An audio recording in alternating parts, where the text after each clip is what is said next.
Ano ang mangyayari kapag ang dalawang grupo ng mga estudyanteng lalaki na nagkakagulo na parang aso't pusa ay kailangan ngayong mag-aral sa iisang klase dahil sa bagong regulasyon ng paaralan? Akala na ito ang magiging batayan para sa kapayapaan ng mga kabataan.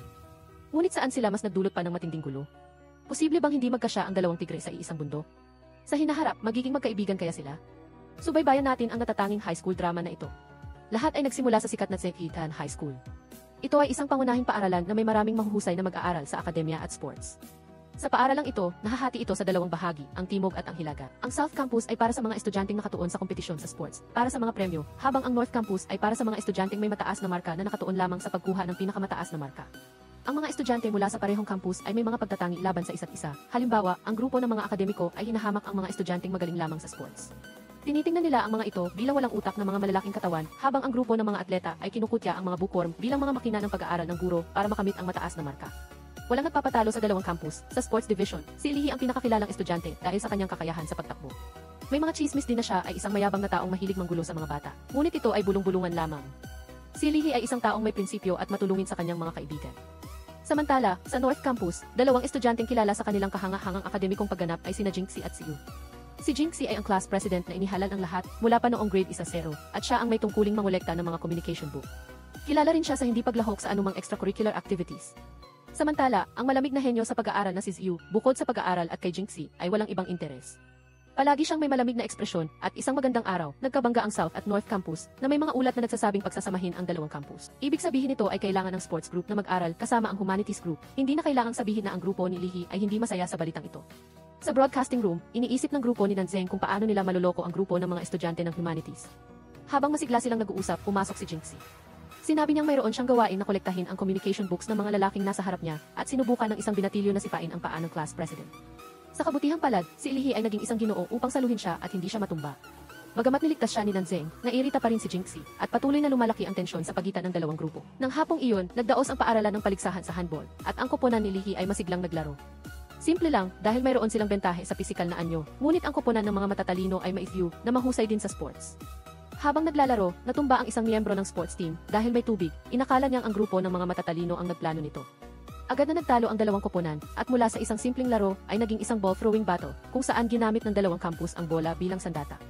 Patuloy silang naghagisan at ang punong guro na nagpapasyal sa mga bisita ay hindi sinasadyang natamaan ng bola, nasaktan at napahiya. Tinawag ng punong guro ang class president, si Nanzeng, sa opisina para tanungin.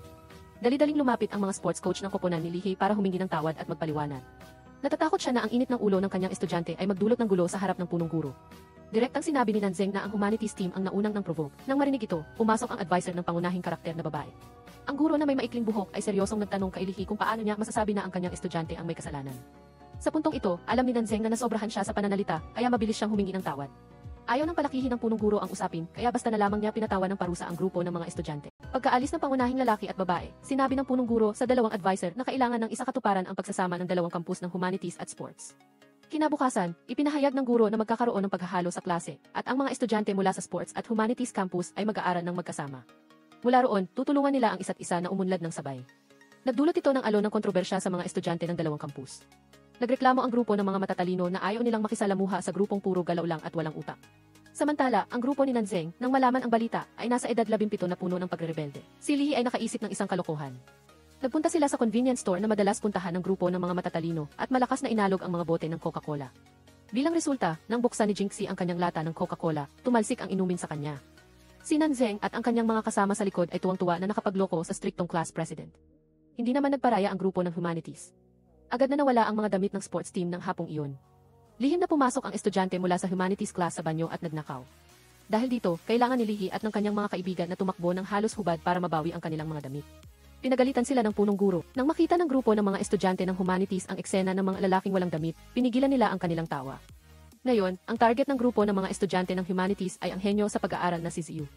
Kinabukasan ng umaga, maagang dumating ang buong koponan para idikit ang upuan ng henyo. Hindi nila alam na iyon pala ang upuan ni Jinxie. Sa oras ng klase, umupo ang class president sa kanyang karaniwang upuan. Nang subukan niyang tumayo, kumapit ang kanyang palda sa upuan. Tumakbo si Lihi para manood at magsaya.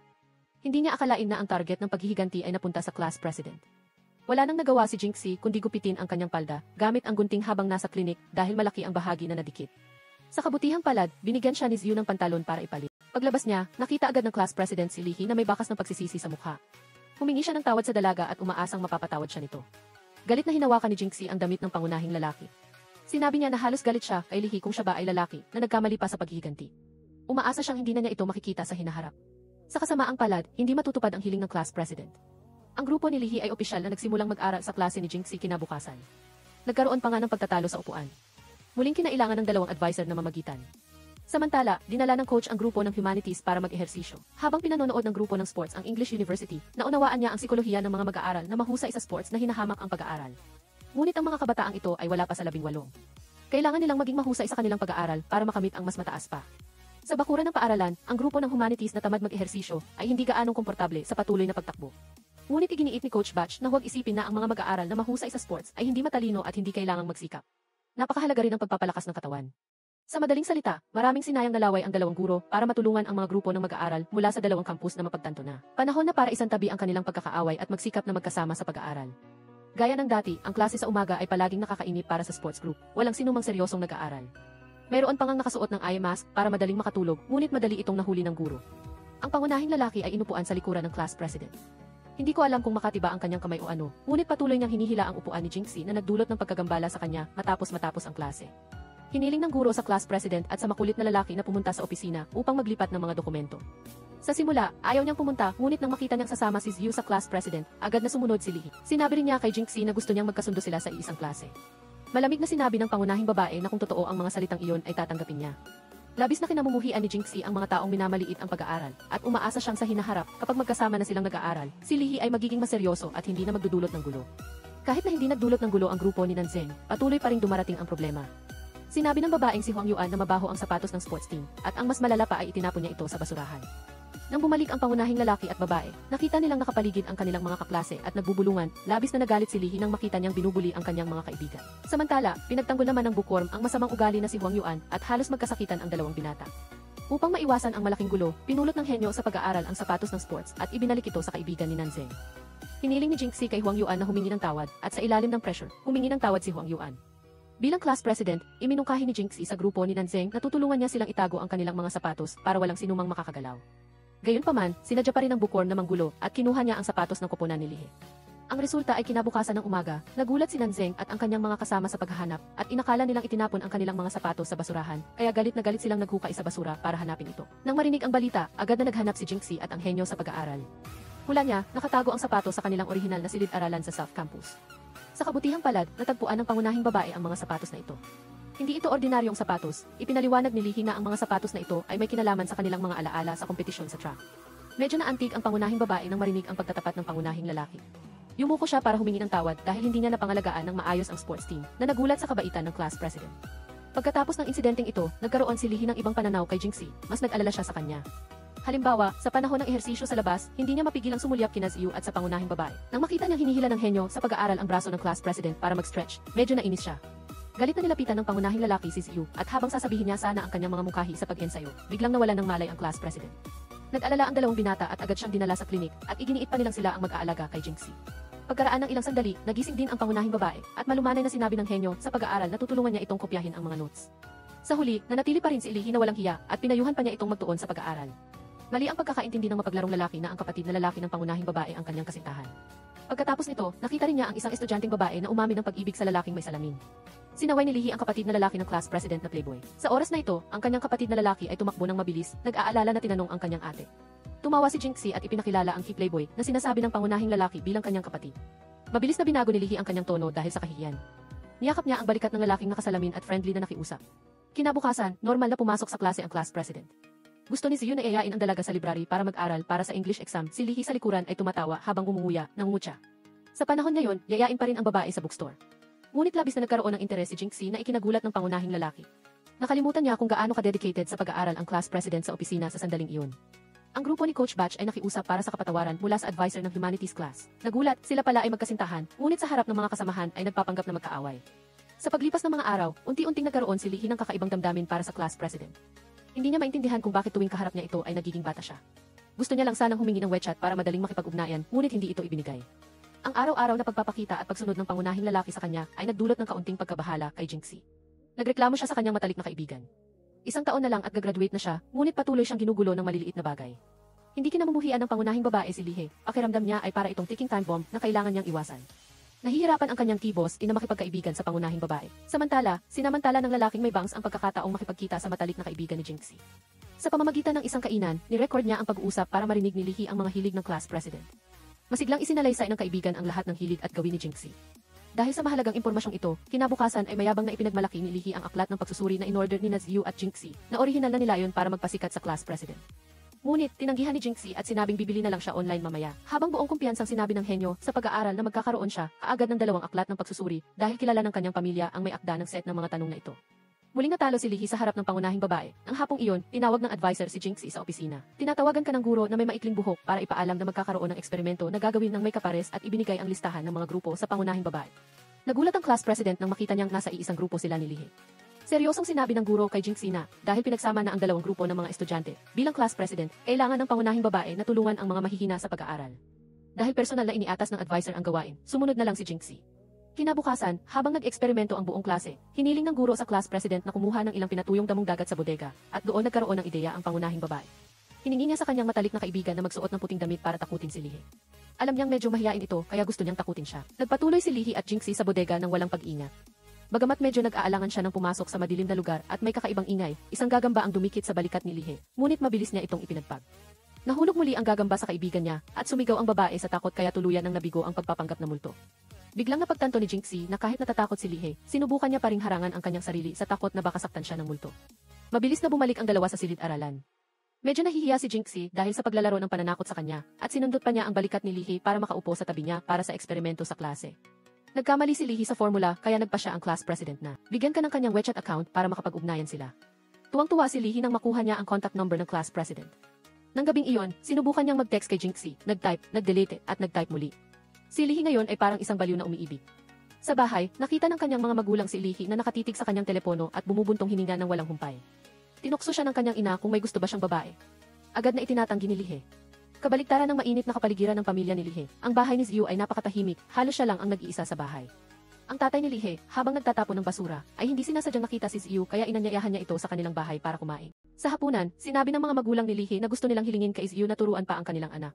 Umiti si Lihe at sinabi sa kanyang mga magulang na huwag mag-alala, inilabas niya ang kanyang telepono at ipinakita ang larawan ng class president na nagbigay sa kanya ng impormasyon tungkol sa libro para sa nalalapit na klase sa chemistry. Nakita ni Ziyu ang larawan na ipinadala ni Jinxie kay Lihe. Malungkot si Ziyu. Malapit na ang oras ng pagmamasid sa klase at darating ang mga opisyal ng edukasyon, kaya masigla ang buong baitang sa paglilinis. Si Ziyu ang namamahala sa eksena at kinokolekta ang lahat sa laboratorio.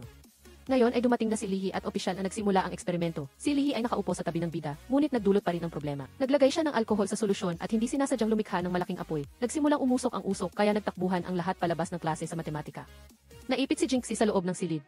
Nanginginig ang buong katawan niya, naalala niya ang kanyang sitwasyon noong bata pa siya. Tanging si Lihe lang ang nakapansin na hindi pa nakakalabas ang class president. Tumakbo siya sa loob para iligtas si Jinxie. Sa kabutihang palad ay nailabas ni Lihe ang bida sa oras. Medyo nasugatan ang kanyang binti ngunit kailangan lang itong bendahihin. Bagamat nagdulot siya ng gayong kaguluhan, naantig ang punong guro sa diwa ng pagtutulungan ng mga estudyante sa harap ng opisyal ng edukasyon.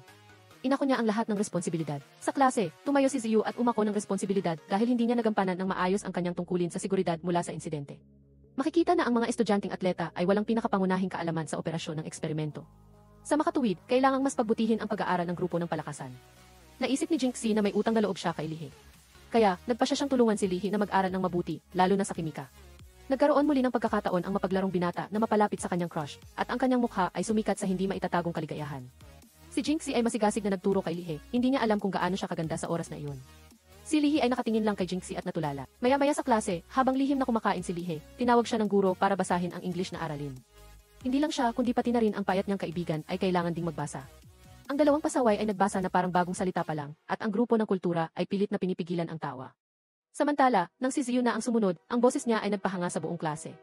Napansin ni Jinxie na nawawala ang kanyang library card.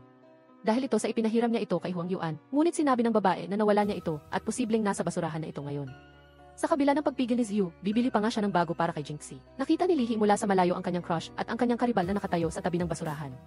Nagmadali siyang lumapit para tanungin kung anong nangyari. Nakita niyang nag-aalala si Jinxie dahil lang sa isang card. Sinabi ni Lihe na hindi na niya kailangang mag-alala pa at lalong hindi na kailangang maghanap sa basurahan. Sa kabutihang palad, kinabukasan, natagpuan ni Ziyu ang library card at ibinigay kay Jinxie. Lumalabas na kahit umalis si Jinxie, tinulungan pa rin siya ni Ziyu na hanapin ang card sa pamamagitan ng paghalungkat sa basura. Agad nang umiti ang class president at binigyan siya ng inumin bilang pasasalamat. Nang makita niya ang dalawa na naglalambingan, nakaramdam si Lihi ng kaunting inggit. Nagpa siya ang paaralan na kailangang mas pagbutihin ng cultural group ang kanilang pisikal na lakas. Sa pagkakataong ito, nagdaos ang paaralan ng isang karera sa pagitan ng mga klase. Kumakain si Lihi nang hamunin siya ng isang mas matandang lalaki sa klase. Isa rin siya sa magagaling na mananakbo ng grupo ng palakasan.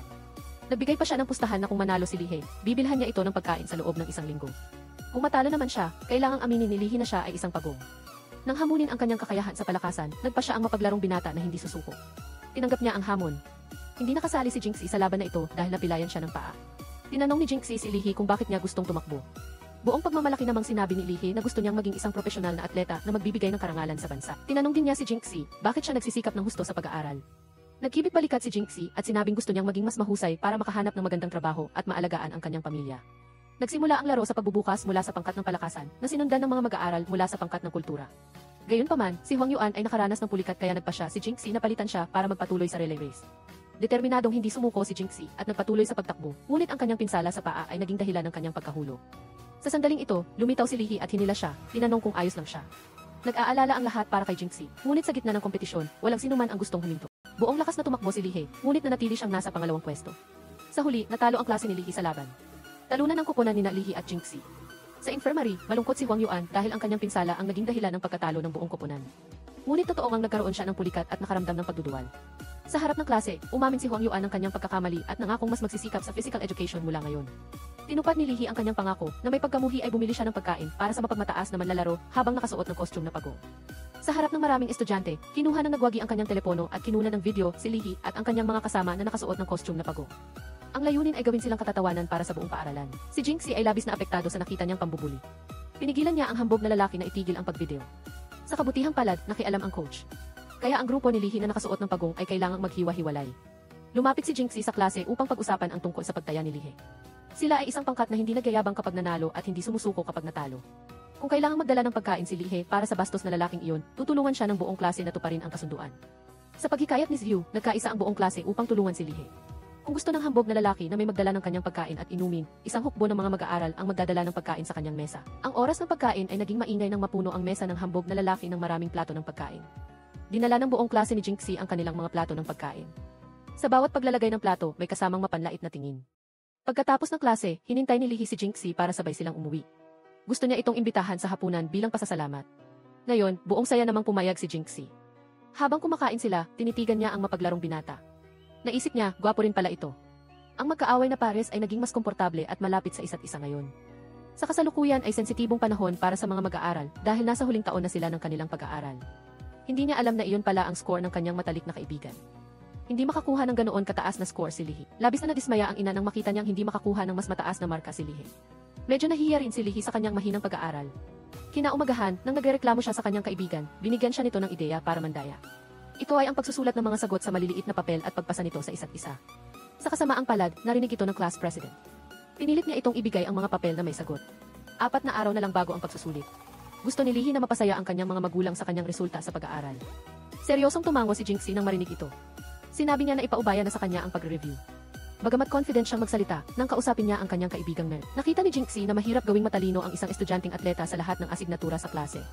Habang siya ay nag-iisip, lumitaw si Zhu. Nagdala siya ng ilang cake para kay Jinxie. Sinabi niya na lahat ng bagay ay may solusyon. Para sa mga estudyanteng hindi magaling sa akademya, sapat na natiyakin na hindi sila magkaroon ng kakulangan sa pangunahing kaalaman. Nang gabing iyon, habang nagja-jogging ang grupo ni Lihi, nakatanggap si Lihi ng text mula kay Jinxie. Pinayuhan niya itong pumunta ng mas maaga sa self-study class ngayong gabi. Ngunit nagambala si Lihi sa sinabi ng hambog na lalaki kaninang hapon. Sinabi niya na mayroong isang track and field team na may espesyal na pagsasanay sa malapit. Magkakaroon ng mga lihim na sesyon ng pagsasanay sa gabi. Ito ang pumukaw sa kuryosidad ng buong koponan ni Lihi. Nagtago ang grupo ni Lihi sa labas ng gate upang panoorin ang espesyal na koponan. Pumunta rin si Coach Bai upang tingnan. Nagulat siya nang makita ang kanyang mga estudyante roon. Sa oras na ito, dapat ay nasa klase sila ng self-study. Naintindihan ng coach na gusto ng mga estudyante na panoorin ang mga profesional na runner. Ngunit hindi ito maaaring gamitin bilang dahilan upang lumiban sa klase. Mabilis na ipinasok si Lihi at ang kanyang mga kasama sa klase. Pagdating sa klase, labis na nagalit si Jinxie nang makita si Lihi na huli. Nagtaka ang pasaway na binata kung bakit siya nagalit. Hinila niya ang backpack ni Jinxie nang makita niya itong galit na umalis. Sinabi ni Jinxie na nagpadala siya ng mensahe para sabihin sa kanya na pumunta ng maaga. Ngunit sa huli, nawala siya para manood ng laban. Naghanda siya ng napakakumpletong materyales sa pagrepaso. Alam ni Lihi na pinagalit niya ang kanyang crush. Kinabukasan, maagang dumating si Lihi sa klase para mag-aral. Pagkalipas ng ilang minuto, pumasok si Jinxie at tumakbo si Lihei para ipaliwanag ang lahat sa kanya. Kagabi, palihim lang siyang nanood ng pagsasanay ng track and field team. Hindi niya sinasadya ang lumiban sa klase. Hindi makitid ang isip ni Jinxie, kaya mabilis na nawala ang kanyang galit. Tinuruan ni na Jinxie at Ziyu ang mga estudyante sa sports block na gawin ang kanilang takdang aralin. Para pasalamatan ang pagiging masigasig ni Jinxie, gusto ni Lihei na yayain si Jinxie sa hapunan. Ngunit si Jinxie ay nakipagkita kay Ziyu upang pag-usapan ang nalalapit na pagsusulit. Bukod pa rito, gusto niyang bumawi sa pagkatalo ni Lihei sa karera noong nakaraan. Habang kumakain ng hapunan si Lihei kasama ang kanyang grupo ng mga kaibigan, nagtaka siya kung bakit laging gustong makasama ni Jinxie si Ziyu. Itinuro ng kanyang mga kaibigan na ang mundo ng mga matatalinong estudyante ay hindi naiintindihan ng karaniwang tao. Hindi naniniwala si Lihei sa tinatawag na magkaibang pananaw sa mundo. Kapag gusto niya ang isang bagay, lalaban siya hanggang sa huli. At ginawa nga niya, maagang dumating si Lihei sa klase kinabukasan na may hitsura ng isang scholar, may dalang libro at nagsisikap mag-aral. Bukod pa rito, sa klase ng physical education, hinamon niya si Ziyu na gumawa ng tamang stretching exercises. Lahat ng ginawa niya ay para mapabilib si Jinxie. Ngunit tila wala siyang pakialam. Si Lihei ay parang tuta na sumusunod kay Jinxie. Gusto pa nga niyang samahan ito sa pagkuha ng libro para mag-review. Gayunpaman, mabilis na hinila siya ni Ziyu. Ayaw niyang may kalaban na lumilipad sa tabi ng class president. Hindi nagtagal at dumating ang araw ng midterm exam, lahat sa klase ay kinabahan habang nagsasagot. Matapos ang pagsusulit, nag-aalalang tinanong ni Jinxie si Lihei kung paano niya nagawa ang pagsusulit. Kahit siya mismo ay nahirapan sa pagsusulit. Ngunit nagawa ni Lihei na sagutin ng tama ang lahat ng mahihirap na tanong. Labis itong ikinagulat ni Jinxie. Dahil maganda ang performance ni Lihei sa pagsusulit, nagpa siya silang magkasamang maglakad-lakad sa parke. Ito ang unang pagkakataon na nakasama ni Lihei ang kanyang crush, kaya't labis siyang natuwa. Dahil nakipag-date kay Lihei, hindi pinansin ni Jinxie ang sesyon ng paghahanda sa presentasyon kasama si Ziyu. Lumabas na ang buong grupo ni Lihei ay nakapasa sa pagsusulit. Lalo na, nakakuha si Lihei ng 77 puntos sa panitikan. Hindi pa lubos ang kanilang kagalakan. Tinawag sila ng guro sa opisina. Nagbigay siya ng isang tumpok ng papel na naglalaman ng impormasyon na bumili ang kaibigan ni Lihei ng mga sagot online. Nagulat si Lihei sa walang batayang paratang na ito. Hindi sila nang daya. Nagkataon na dumaan si Jinxie at naglabas ng ebidensya para ipagtanggol sila. Ayon sa kinuha na email, walang nakikitang nilalaman ng mga sagot. Kaya hindi maaaring sabihin na bumili ng mga tanong ang grupo ni Lihei. Ngunit hindi nagtiwala ang guro. Nagdulot ito ng pagkadismaya kina Lihei at sa kanyang mga kasama. Nang araw na iyon, lumiban sa klase ang apat at nanatili sa sports room. Napansin ng gurong may maikling buhok na may nawawalang mga estudyante sa klase. Pumunta siya kasama si Coach Bai sa Gifates para kausapin ang grupo ni Lihei. Higit kanino man, naintindihan niya ang pagsisikap nila sa pagsusulit na ito. Nang marinig ni Lihei ang mga salita ng paghihikayat at pag-aliw, pumayag siyang bumalik sa klase. Ngunit pagbalik pa lang ng apat sa klase, inasar sila ng nerd. Ipinakalat niya ang balita na nandaya si Lihei na nagdulot ng bulong-bulungan sa lahat. Ang pinaka-nakakadismaya kay Lihei ay ang tumpok ng mga papel na naglalaman ng impormasyon ng mga sagot na hawak ni Jinxie sa kamay ng nerd. Akala niya ay ibinigay ni Jinxie ang impormasyong ito sa buong klase. Walang imik na lumampas si Lihei kay Jinxie na may pagkadismaya. Pagkaraan ng ilang sandali, pumasok si Ziyu at binalaan ang nerd. Alam niyang sinasadya nitong kunin ang mga materyales sa mesa ni Jinxie at sinisiraan si Lihei. Alam ni Jinxie na mali ang pagkakaintindi ni Lihei sa kanya. Kinabukasan, pumunta siya sa palaruan para linawin ang bagay sa kanya. Hindi niya sinabi sa nerd na pinaghihinalaan ang grupo niya ng pandaraya. Nangako si Jinxie na imbestigahan niya ang bagay na ito at ibabalik ang reputasyon ni Lihei. Tinagalog na pagsasalin, pinapaalalahanan din niya si Lihei na huwag gumamit ng stop law para lutasin ang hindi pagkakaunawaan. Sa klase, tiningnan ni Ziyu ang listahan ng email at ang impormasyong nakuha. Naramdaman niyang may problema sa nilalaman ng mensaheng ito. Para mahanap ang sagot, ang tanging paraan ay i-recover ang data ng chat. Sinabi ni Ziyu kay Jinxie na kailangan nilang pumunta sa computer room para i-access at i-recover ang data. Sa tulong ng matatalinong estudyante, madali para sa mag-asawang Yexi at Huang Yuan na humiram ng computer. Si Ziyu ay hindi lang isang computer whiz, marunong din siyang mag-program. Sa loob lamang ng ilang minuto, na-recover niya ang buong pag-usap. Lumabas na ang sagot na ipinadala ng nakatago ay pawang maling sagot lamang. Kung gagamitin ito ng grupo ni Lihei, wala rin itong silbi. Kinabukasan, dinala ng class monitor at ni Ziyu ang ebidensyang nahanap nila kay Teacher Ma sa tulong ng kanilang homeroom teachers, na patunayang hindi nagdaya ang grupo ni Lihei sa insidenteng ito. Bagamat pilit na ipinagtanggol ni Teacher Ma ang kanyang sarili sa pamamagitan ng pagtukoy na may intensyon ang kaibigan ni Nanzeng na bumili ng mga tanong sa pagsusulit, kinailangan pa rin niyang maglabas ng apology statement kay Lihei at sa kanyang mga kaibigan. Matapos mapawalang sala, nilapitan ni Nanzeng si Jinxie upang magpasalamat. Malugod na sinabi ng class monitor na kung talagang gusto niyang magpasalamat, dapat niyang puntahan si Ziyu. Kinagabihan, nilapitan ni Nanzeng si Ziyu at inanyayahan siyang kumain. Kasalukuyang abala si Ziyu sa isang libro na may salitang sexy na ang ibig sabihin ay kaakit-akit. Kinantyawan ni Lihei si Ziyu, hindi niya inaasahan na pati ang scholar ay maihilig sa maitim na bagay. Napabuntong hininga ang scholar at sinabi kay Nanzeng, tingnan mo ulit ang cover ng libro, yan ay libro sa programming. Hindi inaasahan ni Lihei na ang kanyang karibal ay mas matindi pa sa ganitong aspeto. Napabuntong hininga siya at sinabing naiinggit siya kay Ziyu dahil napakatalino nito. Matapos sabihin ito, mahinahon namang sumagot ang scholar na naiinggit din siya kay Lihei. Nais niya na ang kapaligiran ng kanyang pamilya ay maging kasing init ng kay Nanzeng. Pinahahalagahan ng mga magulang ang kaligayahan ng kanilang mga anak, hindi ang kanilang mga marka, pagkatapos maayos ang isyu ng pandaraya. Tinagalog na pagsasalin, lalong gumanda ang relasyon ni Lihei at ng class monitor, tinuruan pa niya itong mag-basketball. Nagkaroon sila ng masayang oras, at unti-unting naging bukas si Jinxie kay Nanzeng. Akala ni Lihi na sapat na ang magkaroon ng karibal na si Ziyu. Hindi niya inaasahan na haharapin pa niya ang isa pang mas malakas na kalaban, ang bagong sikat na idolo na si Yexi, na super gwapo, sa unang araw pa lang niya sa klase. Ang tingin niya kay Jinxie ay hindi normal, aktibo niya itong binati, at gusto pa nga niyang samahan ito sa pagkuha ng homework. Sa sandaling ito, unti-unting dumarating ang isang grupo ng mga babaeng estudyante para humingi ng autograph, kaya natakot ang idolo at mabilis na hinawakan ang kamay ng bidang babae at tumakbo palayo. Tinagalog na pagsasalin, hinila ni Yexi ang bida sa library para iwasan ang mga tagahanga, at tinakpan pa niya ang bibig nito para walang ingay na lumabas. Napangiti si Yexi sa reaksyon ng bida, tila hindi na siya nito naaalala, palibhasa ay magkakilala na pala sila noong bata pa. Noong panahong iyon, ang idolo ay isang matabang bata pa, sa library ay kumain siya ng tsokolate at dinumihan ang mga libro. Hawak pa rin ni Yexi ang kanilang pinagsamahan na kwintas na may sipol at isang lollipop. Tuwang-tuwa si Jinxie na muling makita ang kanyang kaibigan noong bata pa sila. Matapos maging isang sikat na idolo, hinanap ni Yexi si Jinxie, ngunit lumipat na ang bahay nito mula sa kanilang dating lugar. Tinagalog na pagsasalin, wala na siyang magawa kundi hanapin ang lahat ng high school sa lungsod at hanapin ang pangalan ni Jinxie. Ang pagiging malapit ng isang idolo kay Jinxie ay nagdulot ng pag-aalala kina Lihi at Ziyu. Napakalaki ng banta na ito. Dahil si Yexi ang pinakapinag-uusapang male student sa bansa, nalaman lang ng dalawang binata kalaunan na ang idolo ay kababata pala ni Jinxie. Bagamat pinilit ni Lihi ang kanyang sarili na isipin na ang damdamin noong bata pa sila ay panandalian lamang, ang patuloy na pagiging malapit ni Jinxie kay Yexi ay nagdulot sa kanya ng pagkabahala. Ngayon, nagkakaisa na sina Lihi at Ziyu. Ang layunin ay huwag hayaang mangibabaw ang idolo, habang patuloy naman na sinasamantala ni Yexi ang bawat oras na kasama si Jinxie. Tinagalog na pagsasalin, mula sa pagbisita sa bahay ni Jinxie para kumain hanggang sa paglalakad kasama niya sa paaralan, galit na galit si Lihi. Minsan, nang abala si Jinxie, ngumiti sina Lihi at Ziyu at sinabing tutulungan nila si Yexi sa kanyang homework. Walang pagdududa si Jinxie na pumayag na tulungan siya ng dalawa niyang kaibigan. Alam ng idolo na hindi maganda ang intensyon ng dalawang lalaki sa kanya, kaya't sa ibang pagkakataon ay hindi siya nag-atubiling humingi ng tulong kay Jinxie sa pag-aaral.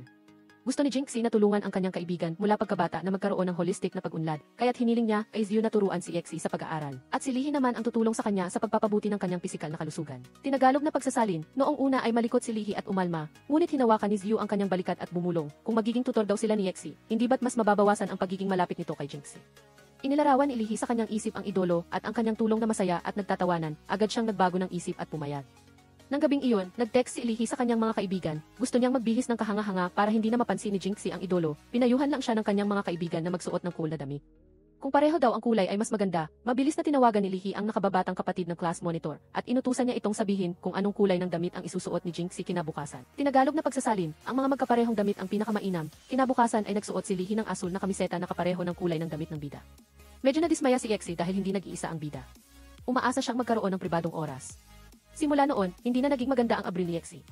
Si Lihi ang nagtuturo sa kanya ng pisikal na ehersisyo, pinapasanay siya ng sunod-sunod, samantalang si Ziyu naman ang nagtuturo ng Ingles. Dahil nakikilahok si Yexi sa pag-arte, kailangan din niyang magsanay ng mga linya. Gusto niyang makipag-ensayo kay Jinxie, ngunit sumingit si Lihi at gusto ring sumama sa pag-ensayo, na lumikha ng isang napakaingay na eksena. Tinagalog na pagsasalin, nag-aaway sina Lihi at ang idolo na parang asot pusa. Ngunit salamat sa pagtuturo ni Lihi at Ziyu, nang ilabas ang mga resulta ng klase, nakakuha si Yexi ng perpektong marka. Excited ang idolo na imbitahan si Jinxie sa kanilang bahay para maghapunan, at agad namang sumunod ang dalawang buntot. Hindi inaasahan na naging sakuna ang hapunan nang sumakit ang tiyan ni Jinxie at Yexi. Nakakain pala sila ng problemadong pizza. Dahil sikat ang idolo, mabilis siyang dinala ni Ziyu sa ospital. Samantala, inalagaan ni Lihi ang class monitor.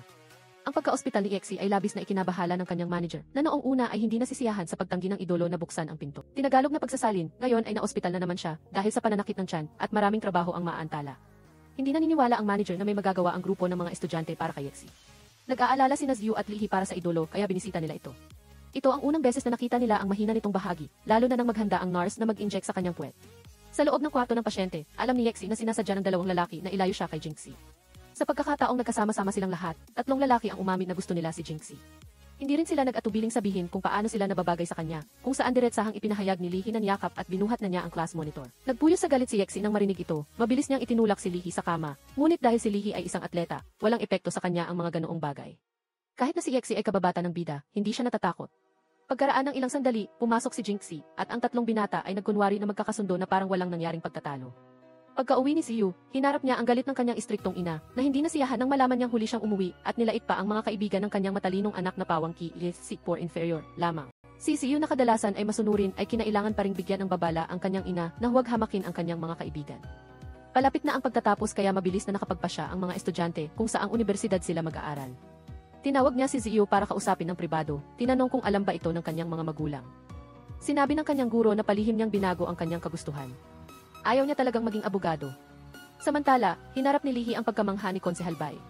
Sinabi ng guro na napakadelikado ng kanyang desisyon na kumuha ng entrance exam sa isang sikat na universidad ng palakasan. Sa paaralang ito, hindi lang magandang pisikal na performance ang kailangan ng mga estudyante, kundi pati na rin ang pagiging mahusay sa akademya, ngunit ang bida ay nananatiling puno ng determinasyon. Hindi siya nagkaroon ng maling akala nang mag-apply siya, at pagkatapos ng ilang pagsusuri ay natanto ni Lihi na hindi siya bobo. Sa tulong ng class president, lalong gumaling ang kanyang performance, ngunit may isa pa na nahihirapan sa pag-aaral, si Yexi. Pagkatapos niyang lumabas sa ospital at sinalubong ng grupo ng bida, gusto niyang magpakadalubhasa sa musika. Nang ipahayag niya ang kanyang pagnanais na maging isang profesional na mang-aawit sa manager, sinabi nito na hindi pa siya sapat upang gumawa ng musika. Iyon ang dahilan kung bakit itinulak ng kumpanya si Yexi na gumawa ng pelikula. May mabuting intensyon ang kumpanya, ngunit sinadya pa rin ng idolo na sirain ang audition, kaya determinado si Lihi na patunayan na tama ang kanyang pinili. Kusang loob siyang lumapit sa class president para humingi ng gabay sa paggawa ng mas maraming practice problems. Hindi pa kailanman naramdaman ng bida na gusto niyang makamit ang isang bagay na napakalaki tulad ngayon. Gayunpaman, mayroong isang maliit na problema, ang kanyang matalinong kaibigan sa kanyang grupo ay ayaw mag-aral sa isang magandang universidad. Sa halip, gusto lang niyang mag-aral sa isang universidad na malapit sa kanyang tahanan. Dahil ang ina ng matalinong mag-aaral ay may maliit na sari-sari store at mag-isang pinalaki ang kanyang anak na may kahirapan, sinubukan ni Lihi na kumbinsihin ang kanyang kaibigan sa hapunan. Ngunit nag-aalangan pa rin ang binata at walang intensyong magbago. Pagkaraan ng ilang sandali, nakita ni Jinxie na mukhang tensyonado ang grupo ng mga kaibigan ng bida. Hindi niya maintindihan kung bakit dati ay palagi silang nag-enjoy, ngunit ngayon ay tensyonado silang lahat. Pumasok si Jinxie sa kainan at tinanong kung may problema ba sa loob ang grupo ng mga kaibigan ni Lihe. Bumuntong hininga ang bida at sinabing noon ay mayroon silang 4 na pangako na lahat sila ay papasok sa isang universidad na malapit sa kanilang tahanan. Naalaala niya ang nangyari noong nasira ang sapatos ng bida. Binigyan siya ng matalinong estudyante ng sapatos para sa kompetisyon at sa gayon ay nanalo siya sa unang pwesto. Mula noon, naging napakalapit na nila at magkasama sa lahat ng bagay. Dati, maaaring kontento si Lihe na mag-aral sa isang ordinaryong paaralan ng palakasan, ngunit nagbago na ang kanyang pag-iisip. Pakiramdam niya, siya at ang kanyang kaibigan ay karapat-dapat na magpatuloy pa sa industriya ng palakasan. Pag-uwi ng matalinong mag-aaral, hinalugog ng kanyang ina ang kanyang kwarto. Nalaman niyang gusto ng kanyang anak na mag-aral ng programming kaya inilagay niya sa kahon ang lahat ng libro upang itapon. Sinamantala ni Ziyu ang pagkakataong ito upang diretsong sabihin sa ambisyosong ina na gusto niyang mag-aral ng programming dahil nagbibigay ito ng mataas na hamon. Kaya lang, binaliwala ito ng nanay ng matalinong mag-aaral at sinabing hindi laging nakukuha ang gustong pag-aralan. Lalong lumala ang sitwasyon ng matuklasan ng nanay ni Ziyu na pineki niya ang kanyang pirma para mag-sign up sa voluntaryong aplikasyon. Sobrang galit ang ambisyosang ina nang makita niyang ang kanyang masunuring anak sa loob ng maraming taon ay naglakas loob na suwayin siya. Nagalit si Ziyu sa kanyang ina at tumakbo sa bahay ng idolo para manirahan. Sinabi ni Yexi sa kanya ng totoo na, kapag mayroon kang pangarap, subukang sundin ito at huwag gumawa ng pansamantalang trabaho. Katulad niya, sa simula ay tinutulan siya ng kanyang ina na gumawa ng musika, ngunit kinailangan ni Yexi na makipaglaban upang makakanta tulad ngayon. Nag-aaral pa rin si Ziyu ng normal, ngunit hindi makapag-concentrate ang kanyang isip. Nang oras ng tanghalian, nalaman ni Jinxie na gustong mag-aral ng programming ng kanyang matalinong kaibigan. Ito ay isang bagay na hindi niya naisip kailanman, at umupo si Lihi sa isang tabi upang ipaliwanag ito sa bida. Ang mga taong may nakatagong pangarap ay hindi magpapahintulot na matuklasan sila ng iba. Nang gabing iyon, pumunta ang pamilya ni Lihi upang kausapin ang ina ng matalinong estudyante para sa payo. Sinubukan ng ina ng bida na ipaliwanag sa konserbatibong babae na ang mga kagustuhan ng mga bata ang pinakamahalaga. Ngunit iginiit ng ina ni Ziyu na dapat lumipat ng paaralan ang kanyang anak at sa huli ay hindi niya siya napayuhan ng masaya. Lalo lang nagalit ang ina ng bida sa aroganteng ugali ng ina ng matalinong estudyante. Nang gabing iyon, tinawagan ng bida ang kanyang dalawang matalik na kaibigan. Sinabi niya na seryoso ang ina ni Ziyu sa pagnanais na ilipat siya sa ibang paaralan.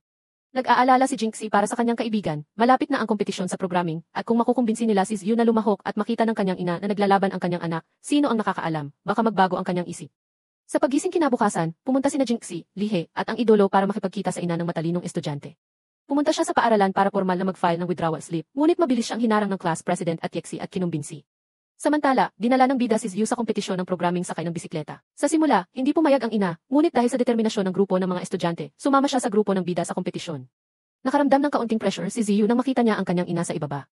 Sa mata ng lahat, siya ay isang mabait at matalinong estudyante na madaling makamit ang lahat, tanging siya lang ang nakakaalam kung gaano katindi ang pressure ng pagiging perpekto. Habang ang mga kaibigan ng matalinong estudyante ay nakatuon sa panonood kay Ziyu na maglaro, ang ambisyosong ina ay nanood lamang ng sandali at pagkatapos ay umalis dala ang kanyang bag pagkatapos ng kompetisyon. Pinasalamatan ng matalinong estudyante ang bida at si Lihi sa pagtulong sa kanya. Sa susunod na linggo magkakaroon ng resulta. Kung makakapasok ka sa top, ay ipapadala ka para sa karagdagang pagsasanay. Malapit na ang summer vacation kaya't lalong pinaalalahanan ng guro ang mga mag-aaral na mag-aral ng mabuti at huwag maglaro sa ulan. Si Jinxie ay nagpaplano ng bakasyon at hindi na kailangang sabihin na sinuportahan ng kanyang mga kaibigan ang ideyang ito. Paano kung hindi maglaro ang mga bata? Ang matalinong estudyante ay nakipagkita sa kanyang advisor dahil bumaba ang kanyang grado, ang alawa lang siya kay Jinxie. Pinaalalahanan ng guro si Ziyu na kahit natagpuan niya ang kanyang hilig sa programming ay hindi niya dapat pabayaan ang kanyang pag-aaral. Tumango ang estudyante at nangako sa kanyang advisor. Kinabukasan ang buong koponan ay nagtungo sa magandang yunan. Ang idolo ay kailangang magsuot ng maskara dahil sa takot na makilala, ang mga kabataan na magkasama ay ang pinakamagandang bagay. Nag-selfie silang lahat sa masarap na hapagkainan, masaya silang naglaro nang hindi nalalaman na may paparating na panganib, ang nerd na laging may alitan kay Lihe. Ngayon, nagbebenta siya ng impormasyon sa mga paparazzi upang hanapin ang kinaroroonan ni Yexi. Si Ziyu ay may training kaya umalis siya ng mas maaga. Patuloy siyang nag-text sa bida na kailangan niyang iulat ang bawat kilos ng bida sa kanya. Ayaw ni Ziyu na maiwan sa labas, ayaw din ni Lihi na dumikit si Yexi sa pinuno ng klase. Kaya tuwing umaga ay lumalabas siya at nag-aalok na mag-aral ng pribado kasama niya. Bukod doon, ang mapaglarong binata ay masipag ding pumunta sa training ground upang pagbutihin ang kanyang pisikal na lakas. At pagkatapos ng pagsasanay ay pupunta siya kay Jinxie. Paminsan-minsan ay nakikipaglaban sa idol, minsan ay pumupunta silang lahat sa supermarket, at kailangan pang magsuot ng salamin ni Yexi para matakpan ang kanyang mukha. Pagkatapos mag-supermarket, ang tatlong magkakaibigan ay mahilig mag-takeout ng maraming masasarap na pagkain, at nagpaligsahan sina Lihi at ang idol kung sino ang makapagluluto ng mas masarap na pagkain para kay Jinxie. Ang pangunahing karakter na babae ay biglang nakatikim ng masasarap na pagkain mula sa dalawang gwapong lalaki. Si Yexi ay gumawa ng maliit na steak na gusto ng pangunahing karakter na babae, habang ang pangunahing karakter na lalaki ay gumawa ng cola steamed chicken wings. Bagamat hindi direktang sinasabi, lalong nagkakaroon ng damdamin si Jinxie para sa pangunahing karakter na lalaki. Kapag silang dalawa lang ay nagiging nahihiya at mailap siya, kahit na tumutugtog si Yexi para sa lahat. Ang mga mata ng pangunahing karakter na lalaki at babae ay nagkatinginan na parang sila lang ang nasa mundo. Pauwi, nagtataka ang idolo kung bakit magkasundo sina Lihi at Ziyu. Hindi ba sila magkaribal? Nagkibit balikat si Lihi at sinabing mayroon pa ring pagkakaibigan sa pagitan niya at ng matalinong estudyante, hindi lang dahil gusto nila ang parehong tao ay magkakaroon na ng alitan. Nang marinig iyon ng idolo ay tila nagulat siya, hindi niya akalain na si Lihi ay may ganoong pag-iisip, ang lahat ay tila payapa para sa mga kabataan. Ngunit dumating ang bagyo kinabukasan, ang mga reporter ay nagsiksikan sa bahay ni Jinxie, at ang balita na si Yexi ay nakatira kasama ng isang babaeng kaklase ay laganap sa pahayagan. Lumalabas na ang nerd ang nagbigay ng impormasyon, mabilis na hinila ng nakababatang kapatid ang kanyang ate upang magtago, at sa kalagitnaan ng pagtatago ay lumitaw ang pangunahing karakter na lalaki at binuhat si Jinxie, samantala ang idolo. Nagmadali ang kanyang kumpanya na harapin ang krisis sa media, labis na sumakit ang ulo ng kanyang manager dahil sa problemang ito, at naging kakaunti ang mga autograph signing event ng idolo. Kaunti lamang sa 10 tagahanga ang dumating para humingi ng autograph, kasama na ang babaeng nakasalamin na kaklase ng bida. Sa bahay, bumuntong hininga si Jinxie dahil sa mga hindi kinakailangang problema, lumapit ang pangunahing karakter na lalaki upang aliwin siya at sabihing matatapos din ang lahat. Ang kaguluhan ni Yexi ay sumiklab at naapektuhan ang buhay ng bida. Sa online, sinisiraan ng mga tagahanga ng idolo si Jinxie na ginagamit ang celebrity para sa publicity. Sa bahay, nag-aalala si Jinxie na tumawag kay Yexi ngunit hindi niya sinasagot. Hindi niya napigilan ang kanyang pag-aalala, kaya kasama ang kanyang nakababatang kapatid at si Lihi ay pumunta siya kay Yexi. Sa kasamaang palad, pagbaba ng kotse ay inatake sila ng mga tagahanga ni Yexi. Isang grupo ng mga babae ang nagkumpol-kumpol sa paligid ng class president. Nakita ng idolo na inatake ang kanyang mahal sa buhay. Dali-dali siyang sumigaw upang kunin ang atensyon ng pulutong, at agad na pinakawalan ng grupo ng mga tagahanga si Jinxie. Pagdating sa bahay, hiniling ni Lihi na manatili upang protektahan ang class president. Dinampian niya ng bulak ang ulo ni Jinxie upang mabawasan ang pamamaga. Hindi na kayang hayaan ng idolo na lumala pa ang chismis, lalo na nang magkagulo ang kanyang kumpanya dahil sa kanya. Kailangang maospital ang kanyang manager dahil sa labis na pag-aalala. Nagpa siya si Yexi na mag-record ng video upang humingi ng paumanhin sa lahat. Nangako siya na sa hinaharap ay magpapakita siya ng mas mahusay na bersyon ng kanyang sarili. Dahil sa pampublikong video na humihingi ng paumanhin, humupa ang galit ng publiko. Gayunpaman, determinado pa rin ang grupo ng bida na hanapin ang nagpakalat ng maling impormasyon. Dahil sa napakagaling na tulong sa teknolohiya ni Ziyu. Nalaman ng lahat na ang nagbenta ng impormasyon sa reporter ay ang nerd. Nalaman ni Yexi kung sino ang nanakit sa kanya, kaya't pinuntahan niya ang nerd upang magkausap ng harapan. Umamin ang nerd sa idolo na hindi niya inakala na ganoon kalala ang lahat. Ito ay dahil lamang sa nainggit siya sa kasikatan ni Yexi at sa dami ng atensyon na natatanggap niya. Pagkatapos ay sinisiraan siya ng mga tagahanga ng idolo, kaya't nagkaroon siya ng sama ng loob. Nagbuntong hininga si Yexi sa pag-amin ng nerd. Seryoso niyang pinaalalahanan ang nerd na huwag nang gawin muli ang mga bagay na ito. Hindi lang nito sinira ang reputasyon ng isang artista na gaya niya, kundi pati na rin ang buhay ni Jinxie. Dahil sa pagiging guilty, humingi ng transfer school ang nerd sa mga guro. Gusto niyang umalis sa lugar na ito at magsimula muli. Humupa na ang bagyo, kalmado na ang dagat, at muling nagtipon ang grupo ng mga kaibigan para magsaya at kumain. Ang mga mata ni Yexi ay laging nakatuon sa bida, ngunit si Jinxie naman ay laging nakatuon kay Lihi. Nagplano si Yexi sa kanyang manager na mag-organisa ng isang maliit na fan meet, ngunit sa maliit na sukat lamang. Sa pagkakataong ito, personal niyang ipagtatanghal ang kanyang sariling kanta. Ang pangunahing layunin ng idolo ay ipahayag ang kanyang damdamin kay Jinxie sa pamamagitan ng kanta. Sa pagtingin sa larawan ng pangunahing karakter na lalaki na buhat ang class president, kailangan niyang madali ang linawin ang kanyang nararamdaman. Sa paaralan, ipinaalam kay Lihi ng coach na may paparating na school-level running competition. Kung mananalo siya ng premyo, magiging pabor ito sa kanyang pagpasok sa pinakamataas na sports university sa bansa. Nang marinig iyon ng pangunahing karakter na lalaki ay sinabi niya sa kanyang sarili na ito ang kanyang pagkakataon kaya't pinataas niya ang kanyang pagsasanay. Sa gabi, nagdala siya ng lunchbox kay Jinxie at ipinaalam sa kanya na magiging abala siya sa paparating na schedule ng pagsasanay. Pagkabalik ni Ziyu mula sa pagsasanay ay hindi pa rin siya ganap na sinusuportahan ng kanyang pamilya. Gusto niyang dumalo sa fan meet kasama ang kanyang mga kaibigan, ngunit pinigilan siya ng kanyang ambisyosong ina. Ilang araw matapos ang music party ni Yexi, maraming batang babae ang masiglang nagdala ng mga banner upang sumuporta. Nagsimula ang pagtatanghal at ang idolo ay taos-pusong kumanta. Ang bawat liriko ay nagmula sa kanyang puso. Gusto niyang kantahin ito para kay Jinxie, ngunit hindi nakadalo si Lihe dahil mayroon siyang training sa coach. Sa pagtatapos ng pagtatanghal, pumasok ang bida, nakita niyang nakaupo si Yexi mag-isa sa entablado, na may malalim na iniisip sa mukha. Sinabi niya sa class president na pupunta siya sa ibang bansa para mag-aral ng musika at tinanong kung maaari siyang sumama. Natigilan si Jinxie nang marinig ang alok na iyon. Alam niya na mahal siya ng idolo, ngunit hindi niya masusuklian ang pagmamahal na iyon dahil mayroon na siyang ibang mahal. Ibinalik niya ang lumang tanda kay Yexi. Umaasa si Jinxie na sa hinaharap ay makakahanap siya ng babaeng angkop para kay Yexi. Sa training ground, nakatanggap si Lihi ng text message mula sa kanyang mga kaibigan. Sinabi nila na malapit nang magtapat ang idolo kay Jinxie. Nang marinig iyon ang pangunahing karakter na lalaki ay agad siyang sumakay ng bisikleta at nagmadaling pumunta. Pagdating niya ay tumakbo ang kanyang mga kaibigan at nagtanong kung bakit ngayon lang siya dumating. Sinabi ng matalik na kaibigan ni Jinxie na nasa loob ang class president kasama si Yexi. Sa sandaling ito, lumabas ang bida sa ilalim ng nag-aalalang tingin ni Lihe. Inakala niya na tatanggapin ni Jinxie ang pagtatapat ng idolo. Ngunit sa nakikita niyang walang pakialam na sa loobin, tila hindi.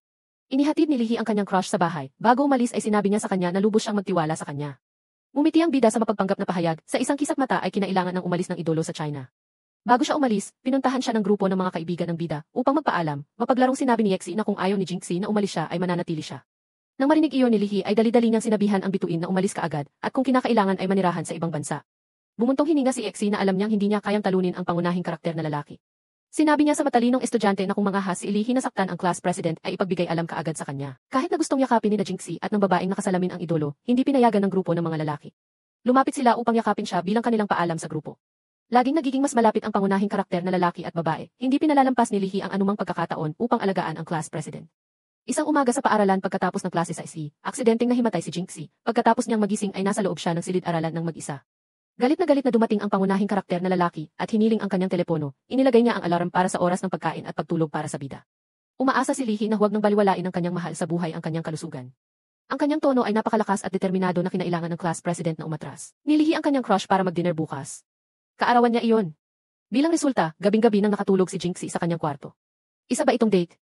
Gayunpaman, ito ang kanilang unang pagkakataon na magkasama bilang isang mag-asawa. Si Jinxie ay nakasuot ng napakagandang damit. Magkasama silang nagpunta sa mall para manghuli ng stuffed animals. Dumaan sila sa isang sinehan. Kahit natakot si Lihi sa mga horror na pelikula, nagkunwari siyang matapang at inanyayahan si Jinxie na manood. Sa huli, ang malaki at matangkad na lalaki ay nanginginig habang nanonood ng pelikula. Dahil dito ay hindi mapigilan ng bida ang pagtawa. Nagde-date ang mga tao sa pinakaromantikong lugar. Ang pangunahing karakter na lalaki, pagkatapos kumain ng dessert, ay humiling na dalhin ang kanyang crush para mag-exercise. Gusto niyang palakasin ang kanyang pisikal na lakas. Matapos ang nakakapagod na ehersisyo na nagpahabol sa hininga ng bida. Hinila ni Lihi si Jinxie sa storage room na may mga teddy bear sa istante. Umupo si Jinxie sa tabi niya at kinantahan siya ng happy birthday. Hindi sinasadya, nasaksihan ni Ziyu ang matamis na tagpong ito. Kumibot ang kanyang puso. Mahal niya si Lihi ngunit hindi niya handang mawala ang class president. Nang gabing iyon nang ipagdiwang ng mga magulang ang pangunahing karakter na lalaki ang kanyang kaarawan, naghiwa siya ng isang piraso ng cake upang alukin si Ziyu. Gayunpaman, ang saloobin ng matalinong estudyante ay hindi masyadong masaya kahit na binati niya siya ng kaarawan. Kinabukasan, hindi alam kung bakit, naging malamig ang saloobin ng class president sa pangunahing karakter na lalaki. Araw ng kamatayan ng kanyang ama, ngunit sa halip na gumawa ng tradisyonal na handaan, bumili na lang ang pamilya ng class president ng cake at itinuring itong kaarawan. Ang pamilya ng bida ay dating napakasaya hanggang sa magkaroon ng leukemia ang ama at pumanaw. Naantig ang puso ni Lihi nang marinig ang sinabi ng matalinong estudyante. Nang gabing iyon pag-uwi niya, nakita niyang nagluluto ng hapunan ang kanyang ama, dali-dali niya itong yakap mula sa likuran. Totoo na maswerte ang sinumang may mga magulang pa. Matapos marinig ang malungkot na kwento ng pamilya ni Jinxie, sinabi niya sa kanyang sarili na mas aalagaan at mamahalin niya ang kanyang mga magulang. Nang gabing iyon, nag-text si Lihe para pasiglahin ang kanyang mahal. Gusto niyang maintindihan ito na laging nandyan siya. Ngumiti si Jinxie nang matanggap ang mapagmahal na text message. Kinabukasan, pumunta ang bida sa klinik upang magtanong tungkol sa cancer. Hindi niya kayang sabihin ang totoo na mayroon siyang mga sintomas, kaya kailangan niyang magsinungaling na may kaibigan siyang may mga sintomas ng pagkahimatay. Ipinaliwanag ng guro sa klinik kay Jinxie na kung mayroon ng miyembro ng pamilya na may leukemia, mataas ang posibilidad na maipasa ang gene. Napagtanto ng bida na hindi maganda ang pakiramdam niya kamakailan at dahil sa masamang kalooban, madaling magalit ang class president sa lahat. Kahit nang gustong humiram ng material ang kaibigan niya ay sinigawan pa rin siya ni Jinxie. Nagtataka ang buong klase kung bakit ang class president na dati ay mabait at mapagpakumbaba ay naging kasing lupit ng tigre. Yaya ni Lihi ang kanyang kasintahan sa labas para mag-usap. Tinanong niya kung mayroon siyang anumang pressure. Sa pagkakataong ito, kalmado na ang bida at sinabing dahil lang sa stress sa pagsusulit kaya't hindi siya naging mabuti. Sa klase, kinomportable ng lahat si Jinxie. Ngumiti siya ng masaya upang walang sinuman ang makahalata sa kanyang tunay na nararamdaman. Maaaring malinlang ng class president ang lahat, ngunit hindi si Ziyu. Sa library, sinundan niya si Jinxie at nakita niya itong sinusubukang abutin ang isang libro. Ginawa niyang pagkakataon ang kanyang taas upang tulungan itong kunin ang libro. Nakita ni Ziyu ang mga pasa sa braso ni Jinxie. Tinanong niya kung may sakit ito, pakiramdam ni Jinxie ay ini-interrogate siya, kaya't sumigaw siya kay Ziyu. Masyadong malakas ang sigaw ng class president, kaya't napalingon ang ilang estudyante. Upang maiwasan ang paglala ng sitwasyon, hinila ng bida ang matalinong estudyante sa labas at napilitan siyang sabihin ang katotohanan na pinaghihinalaan niyang mayroon siyang leukemia tulad ng kanyang ama. Nagulat si Ziyu nang malaman ito, bilang isang kalmado, pinayuhan niya ang class president na sabihin ang totoo sa kanyang pamilya. Ngunit hindi ganoon kalakas ang loob ng bida. Natatakot siyang malulungkot ang kanyang ina, nagmakaawa siya sa matalinong estudyante na panatilihing lihim ito, lalo na kay Lihe dahil malapit na siyang lumaban. Napilitan na lamang pumayag si Ziyu. Pinaalalahanan din niya si Jinxie na kailangan niyang magpa-check up sa ospital sa susunod na buwan, kung hindi ay sasabihin niya sa lahat na may sakit siya, at sabay silang umuwi. Sa sandaling ito, dumaan ang matalik na kaibigan ni Lihe, at nagtaka siya kung bakit magkasama sina Ziyu at ang class president ng gabing-gabi na, at nagsimulang maghinala sa kanyang puso. Agad na tinawagan ng kaibigan ang pangunahing karakter na lalaki tungkol sa pagkikita niya kina Jinxie at Ziyu, ngunit hindi makitid ang isip ni Lihe, lubos siyang nagtitiwala sa kanyang kasintahan at sa matalinong estudyante. Kinabukasan, mapaglaro siyang bumili ng almusal para sa kanya at sa class president, at habang masaya siyang papunta sa bahay ni Jinxie ay nakita niya si Ziyu na sinasamahan ang bida sa paaralan, magkadikit silang dalawa at mukhang napakalapit. Walang ganang pumasok si Lihe sa klase, mabilis niyang naipamahagi ang kanyang biniling almusal sa mga kapatid. Napansin ng mga kapatid na masama ang kanyang loob habang nasa banyo. Mahigpit na pinayuhan ng lalaki ang bida na kausapin ng tapat si Jinxie, at agad na tinanggap ni Lihe ang payo. Nang mag-recess, sinabi niya sa kanyang kasintahan na lumabas muna, alam ni Jinxie kung ano ang gustong itanong ng bida. Sinabi lang niya na may sarili siyang problema sa ngayon na hindi pa niya masabi sa kanya, at umaasa siyang mapagkakatiwalaan siya nito. Walang ideya si Lihe kung ano ang nangyayari, ngunit kung nagsalita na ang kanyang kasintahan, hindi na niya ito pipilitin pa. Mabilis na bumuti ang pakiramdam ng bida, at bumalik ang magkasintahan sa klase na may masaya at mapayapang kapaligiran. Ngunit hindi pa rin mapakali si Jinxie, at nang mag-isa siya ay nalunod siya sa kanyang malalim na pag-iisip. Nagtanong si Ziyu at nagpakita ng malasakit, at pagkaraan ng ilang sandali ay hindi na napigilan ng bida ang kanyang sarili at napaiyak. Ayaw niyang magkaroon ng sakit tulad ng kanyang ama, at paano matatanggap ng kanyang pamilya ang malupit na katotohanan ito. Agad na kinuha ng matalinong estudyante ang panyo upang punasan ang kanyang luha, at ang eksenang ito na madaling pagkamalan ay napansin ng mga kaibigan ng bida. Ipinakita nila ang kanilang hindi pagtanggap kay Ziyu na iniisip na may balak siyang sirain ang relasyon. Agresibong sinagot ni Jinxie ang lahat ng pagdududa ng mga kaibigan sa give, at nalaman din ito ni Lihe. Ngunit ayaw niyang palakihin ang bagay kahit na lubha siyang naiinis, at nagpa siya ang bida na sabihin ang totoo sa kanyang ina ng gabing iyon. Ipinakita niya sa kanyang ina ang mga pasa sa kanyang mga kamay, at pinigilan ng kanyang ina ang sakit at sinabing dadalhin niya ang kanyang anak na babae para magpatingin. May posibilidad pa rin na hindi ito cancer, at si Lihe ay hindi mapakali sa kanyang kama sa kanyang silid. Nag-text siya kay Jinxie upang tanungin kung pupunta ito upang panoorin ang kanyang rehearsal bukas, ngunit walang sagot. Kumutang ulo ng bida kung bakit kakaiba ang pag-ugali ng kanyang kasintahan, at naalala niya ang sinabi nito kaninang umaga. Mapagkakatiwalaan kaya siya sa pagkakataong ito nang walang pasubali.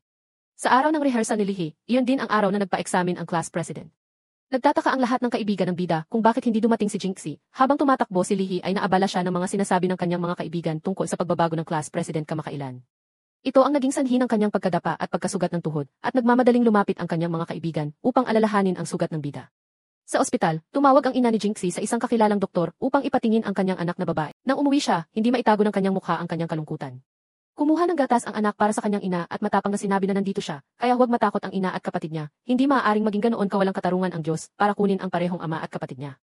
Matapos ang pinsala sa kanyang tuhod, inalalayan si Lihe ng kanyang mga kapatid papasok sa paaralan, at sinadya pa niyang alisin ang benda sa kanyang sugat upang hindi ito makita ng class president. Ngunit alam ni Jinxie ang nangyari, at pagkapasok pa lang niya sa klase ay ikinuwento na sa kanya ng kanyang kaibigang nakasalamin kung paano nadapa si Lihe sa ensayo.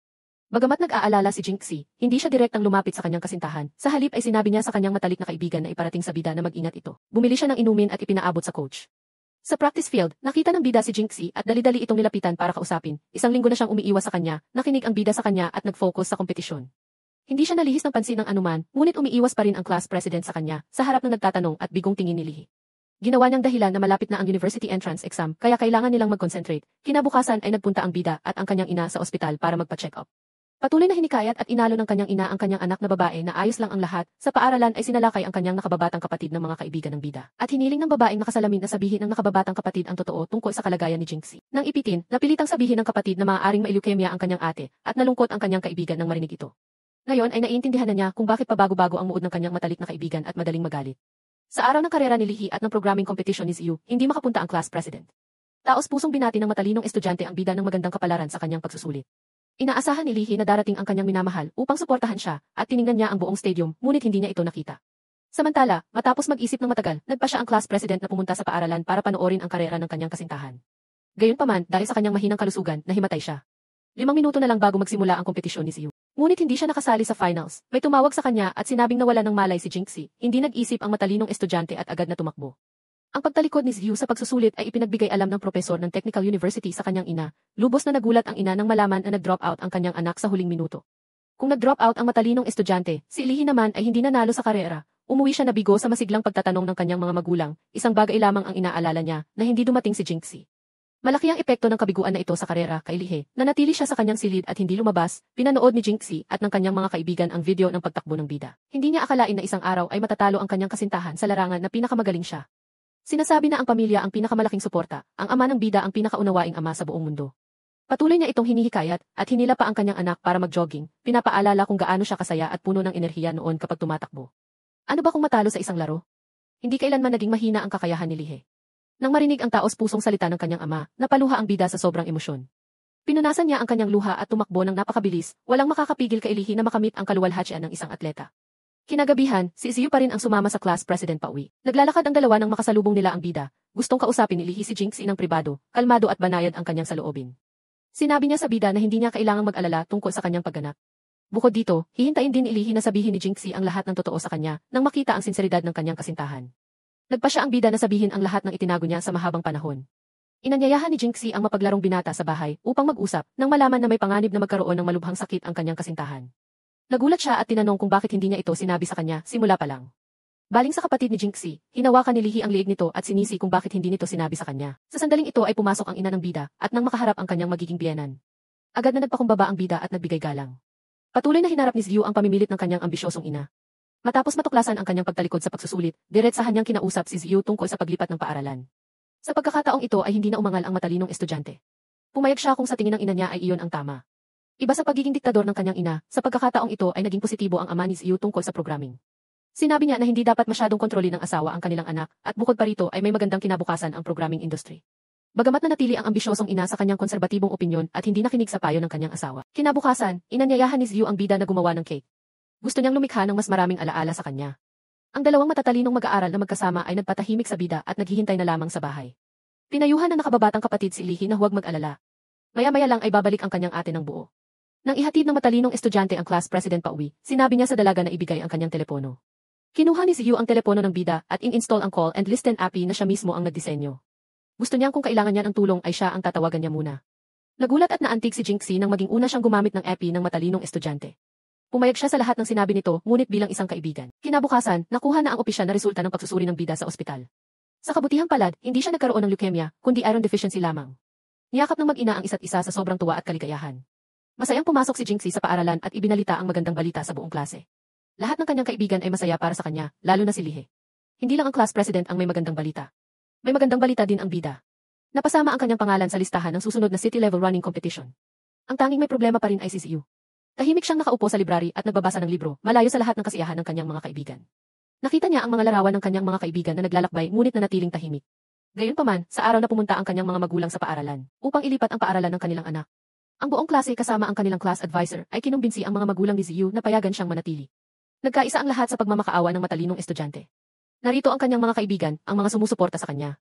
Gusto niyang makapagtapos kasama sila. Ang ambisyosong ina ay hindi naman gawa sa bato. At sa tabi niya ay may ama na nagpapayo. Sa huli, nanalo ang nakararami. Hindi na kailangang lumipat ng paaralan si Ziyu. Nagpalakpakan ang buong grupo at nagyakapan sa tuwa. Malapit na ang graduation exam mula sa mga magulang hanggang sa mga estudyante, lahat ay naghahanda. Nagaganap ang eksaminasyon. Kahit ang mga estudyante mula sa sports district na tamad at mahilig maglaro noon, ngayon ay masikap silang nagko-concentrate sa bawat formula. Matapos ang pagsusulit, may isa pang problemang kailangang harapin si Lihe. Ang palaisipan ng class president sa sobre. Pinag-aralan niya ito kasama ang kanyang mga kaibigan, ngunit hindi nila mahulaan ang sagot. Nagkataon na dumaan si Ziyu. Pabiro niyang sinabi na kung gusto nilang malaman ang sagot, kailangan siyang tawaging kuya ng buong grupo. Sa simula ay tumanggi si Lihe, ngunit dahil sa pag-ibig ay napilitan siyang sumuko. Masayang sinabi ng matalinong estudyante na ang lugar na gustong pagtagpuan ni Jinxie sa sobre ay ang broadcast room. Ito ang unang tagpuan ng pangunahing magkasintahan. Parang lumiwanag ang kanyang isip. Tumakbo siya sa broadcast room at nakita si Jinxie na naghihintay doon. Dahan-dahang sinabi ng class president. Hindi niya inakala na kailanman ay magkakagusto siya sa isang lalaking atleta. Ang magkasintahan ay nagkatinginan ng may pagmamahal. Ang unang alaala ng kanilang pagkikita ay bumalik. Noong panahong iyon, inakala lang nila na sila ay estranghero. Mayroon pang ang kaunting pag-aalinlangan sa isa't isa. Nagtapat si Lihe sa class president at hinalikan ang kanyang labi ng matamis. Isang bagay na matagal na niyang gustong gawin. Ang kabataan ay parang ulan. Kahit mabasa ka, gusto mo pa ring lubos-lubusin ito. Akala ng bida at ng kanyang kasintahan ay magkasalungat sila at walang pagkakatulad. Ngunit sa huli, nagmahalan sila at tinulungan ang isa't isa na lumago. Sa edad na ito, bakit hindi ka dapat magkagusto? Bukod sa kwento ng pag-ibig ni na Jinxie at Lihe, makikita rin natin ang matalik na pagkakaibigan ng mga high school students. Bagamat mayroon silang mga kalokohan at kapilyuhan. Gayunpaman, palagi silang nagsisikap na maging mas mahusay na bersyon ng kanilang sarili. Nagtapos sila ng sabay-sabay at nakapasok sa kolehiyo na ipinagmamalaki ng kanilang mga magulang. Nasiyahan ba kayo sa pagtatapos na ito? Mag-comment sa ibaba para ipaalam sa amin. Magkita-kita tayo sa susunod na mga pelikula.